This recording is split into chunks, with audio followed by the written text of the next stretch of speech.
Good day guys, so this is our first change oil of the year para dito sa ating GSX 150 and tara, samahan niyo ako.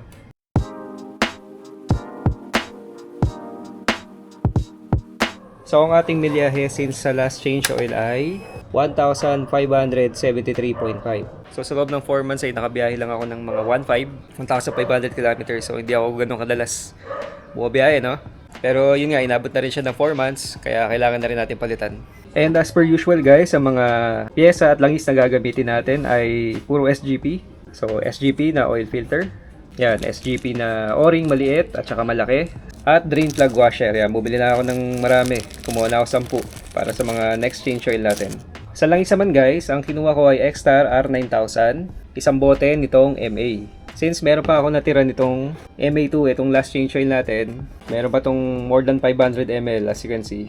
Unfortunately ay wala na silang stock ng MA2. So wala namang problema dyan guys, kahit maghaluin nyo yung MA2 at saka MA, as long as same brand sila at same ng viscosity rating. Pare silang X-Star R9000, fully synthetic, 10W40. Okay, drain tayo na langis. Ang size nitong drain bolt natin, so ang sukat yan guys ay 14mm. At as you can see, nagtanggal tayo ng belly pan. Since magde-drain din tayo or bubuksan din natin yung drain plug sa kabilang side.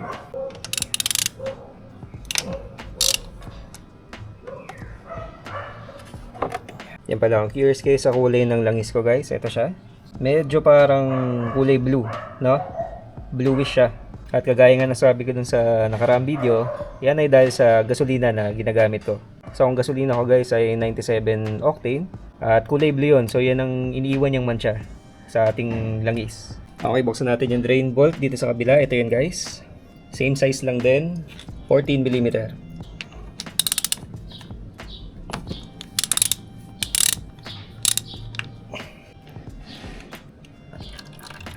Yeah. As you can see guys, hindi naman ganun kadami yung lumalabas na langis dito, no? Karamihan yan ay galing dito sa ating oil filter. So importante pa rin na mabuksan natin yan guys para ma-drain pa rin natin, no? Yung mga natitirang lumang langis dito sa side na to. Oo nga pala guys, habang nagde-drain tayo ng oil, siguro din natin na nakabukas to, no? Itong filler cap natin. Pwede rin naman tanggalin kung gusto nyo, pero patong nyo lang siguro ganyan. So habang nagde-drain yung oil guys, maglilinis din tayo ng ating kadena. At baka pamilyar kayo sa tunog na to guys, pakinggan nyo.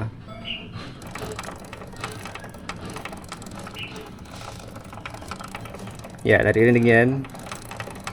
So kung papansin nyo, merong lumalagutok na doon sa chain and sprocket natin. Meron lang naman dalawang common na dahilan kung bakit nangyayari yon. Number 1 is either masyadong mahigpit yung ating chain slack, yung tension ng kadena. And yung number 2 ay marumi yung ating chain and sprocket, lalo na yung front sprocket natin. So yung sa akin, okay naman yung tension ng kadena, maganda naman yung chain slack ko, at dahil nabiyahe ko to ng ilang beses sa tag-ulan, na putikan at nabasa, ay malamang sa malamang marumi yung kanyang front sprocket. So linisin natin. Okay, so nagtanggal tayo ng chain guard, ng shifter at ng cover dito sa may malapit sa front sprocket.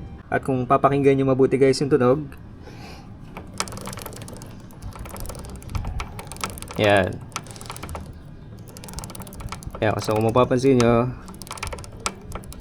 nasa front sprocket yung ingay. So again, yun ay dahil madumi yan. So lilinisin natin. Okay, so sprayan natin siya ng DID chain cleaner. Ito gamit ko guys. O nga pala, binalik ko muna yung drain bolt guys dito sa ating drain hole para lang hindi ko ma-accidenting mabogahan ng chain cleaner sa loob, no? Yan, binili ko muna siya. Kinantight ko lang, kinamay ko lang.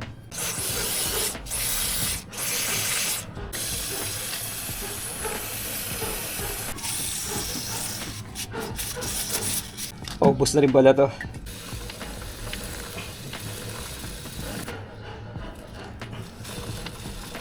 Okay, linis tayo ng front sprocket. So wag nyo rin palang kalimutan guys na linisin yung likod nitong front sprocket nyo. So kung kaya nyo abutin yon, halimbawa ito sa toothbrush, linisin nyo rin yung likod na part ng front sprocket nyo. Yan, since kadalasan naiipon din yung dumi doon. Or mas maganda siguro kung baklasin nyo talaga yung sprocket para malinis nyo siya talaga. Yan, pero tayo, diskarte na lang natin. Yan. Yan, so pakinggan natin ulit guys. As you can see, nabawasan na yung lagutok or halos nawala na. At hindi pa natin babalawan yan guys. Unang pasada pa lang yan kumbaga. Pero kita nyo nawala na agad yung tunog. Okay, so ganun guys, pag dumalagutok yung kadena ninyo, either mahigpit yung tension ng adjustment niya sa chain slack, or marumi to, yung front sprocket niyo. So yan, again guys, pakinggan nyo. Hindi pa ako tapos actually, pero nawala na yung tunog. So front sprocket guys, ang cause ng ingay na yun, yung lagutok. Okay, so tapusin ko na to guys. Tapusin ko na yung paglinis and lulubricate ko lang din. Okay, nalubricate na natin guys. At ito na ang tunog niya ngayon. Yan, nawala na ang lagutok. Back to normal. Okay. Okay, nabalik na natin ang chain guard at ang shifter, pati ang cover. Okay na tayo sa chain and sprocket. Yan, tahimik na siya at malinis na ulit. So balik tayo sa langis at bubuksan natin ang oil filter. 8mm. Itong 2 bolt. Buksan natin.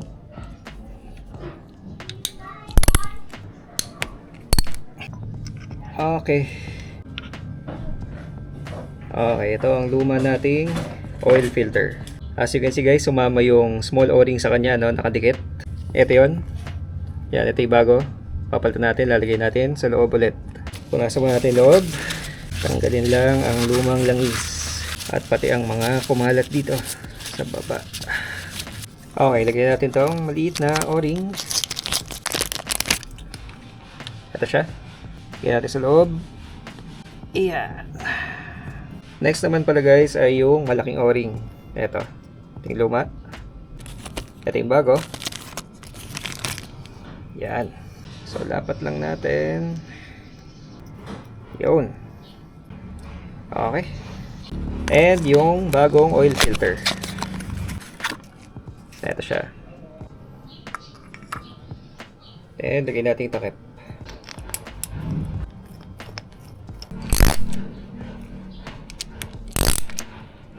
Okay, next guys, balik natin tong drain plug. Palitan natin ang drain plug washer. Yan, as per usual, pit-pit na yung luma. At maglalagay tayo ng bago. Kaya compare natin sa dati. Ito mas silver no, yung nasa kaliwa. Itong bago, parang medyo tanso, parang gold. Pero urig din to guys. Sa kasa ko din naman binili to. Ganito itsura. Pero same lang naman, yung kulay lang naman nag-iba. Pareho lang sa dati. 10L03 ang sukat nito guys. 10mm. Yan, so lagay natin yung curved na side. Kaharap niya yung ulo ng bolt. Ganyan siya. Pasok natin.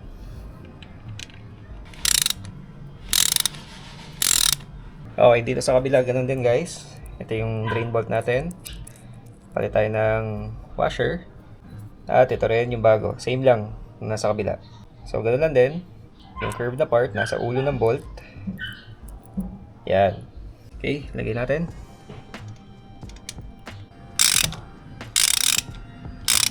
Okay, pwede na tayo maglagay ng bagong langis. Unahin natin itong bagong bote, itong MA. 1 liter, ubusin natin siya.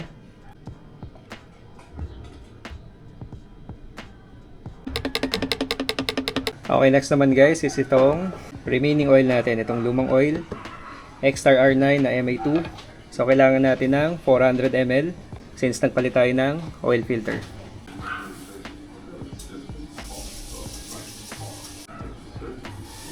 Yan. So as you can see guys, meron pa rin natira. Siguro mga 100 ml pa to. So baka itago ko pa to. Kaya natin kung magamit pa sa next change oil.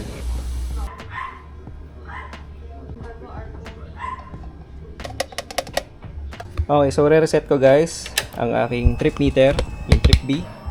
Yan, ito, nasa trip B tayo. So dito yung ginagamit kong pangsukat kung ilang kilometers na ba tinakbo ko since nung last change oil. So babalik ko siya sa 00. Yan, back to 0 na siya. And kung lumabas man guys yung change oil na reminder dito, pinapatay ko na lang yon at hindi ko na siya sinusunod, no? Since yun nga, meron akong sariling interval na pina-follow. Okay, so start natin. Let's check for leaks. Start.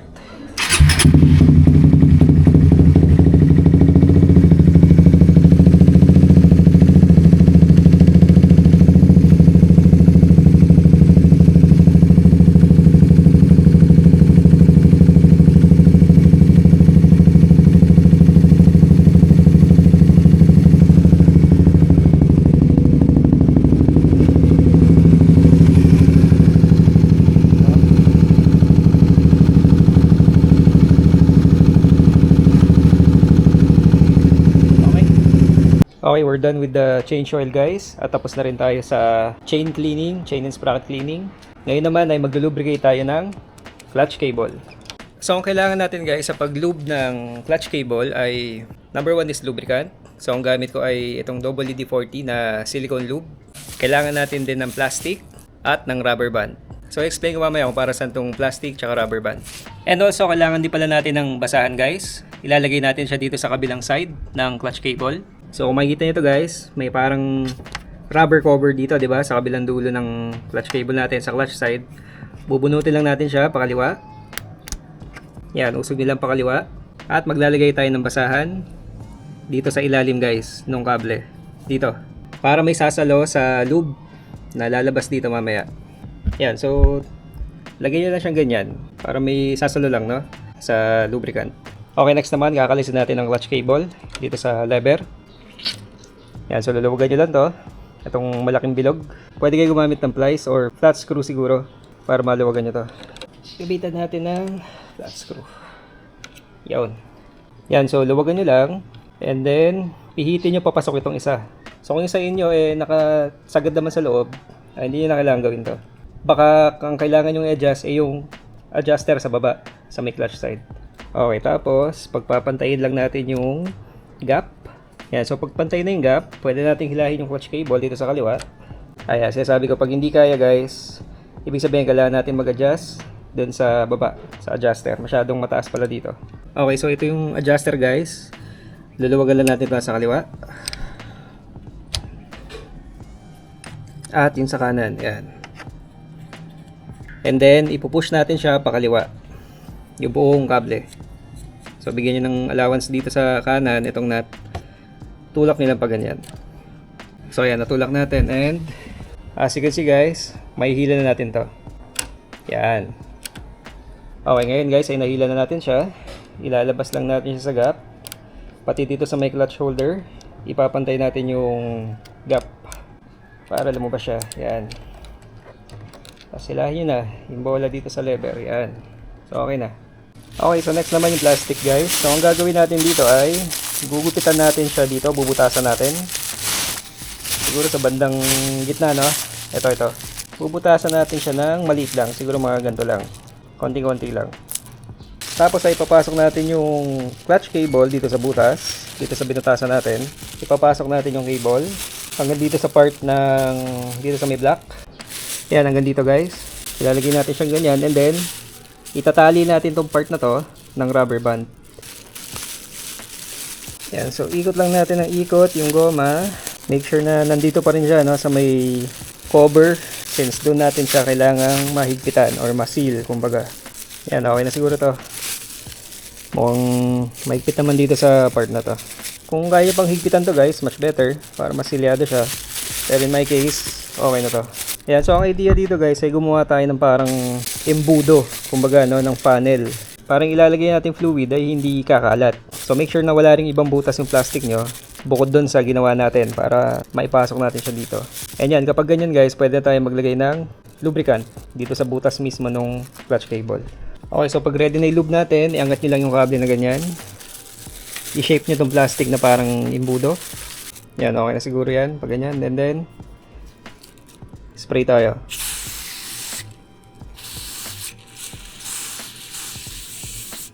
Kasabang nag-i-spray guys, galaw-galawin nyo yung cable.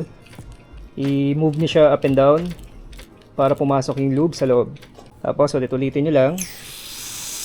Actually, pwede nyong ipalawa muna dito sa plastic, no? Kaya nyo muna siyang maglawa dyan. Saka nyo galaw-galawin yung kable para pumasok yung lube. Yan, so ulit-ulitin nyo lang hanggang sa lumabas na yung lube sa kabilang side. Kung makakagamit kayo ng plastic na mas makapal guys, mas maganda kasi ito manipis eh. So bububuka siyang ganun. Maganda kung yung medyo maaangat nyo siya para talagang naka-form siya na parang imbudo. So pwede rin kayo gumamit ng langis kung gusto nyo. At yun, okay lang naman din kung langis ang gamitin niyo. Yan, as you can see, pinaglawa ako siya dito sa loob, no? At may air bubbles kung mapapansin nyo. Since pumapasok siya sa loob ng cable. So yan, check natin kung lumabas na ba sa kabila. Okay, as you can see guys, lumabas na yung lube dito. At naglabas din siya ng mga dumi-dumi, oh. Dami rin. So yeah, kapag ganyan guys na lumabas na yung lube dito sa baba, okay na yan. Ibig sabihin na lubricate na natin yung loob ng clutch cable. So pwede natin tanggalin to guys. At kung may natira pang langis or lube kayo dito, no, nakalawa pa siya dito, kuha na lang kayo siguro ng tissue or basahan para ma-absorb siya, malabas, bago nyo tanggalin yung rubber band. Okay, so yan, okay na guys. So pwede natin siyang ibalik dito sa clutch lever at pati yung cable dun sa baba, sa clutch side. Yan, pwede natin alisin ng basahan. So guys, as you can see, may mga nilabas siyang dumi na lahat to nasa loob ng clutch cable, no? So importante rin na malube natin, no, para maitulak niya yung mga dumi palabas at para malagyan siya ng bagong lubricant sa loob. Okay, balik ko na to guys. Okay, so nabalik na natin guys. And dito sa baba guys, nabalik na rin natin. Medyo may mga excess lube lang dito sa kable. Ayan, kung makikita nyo.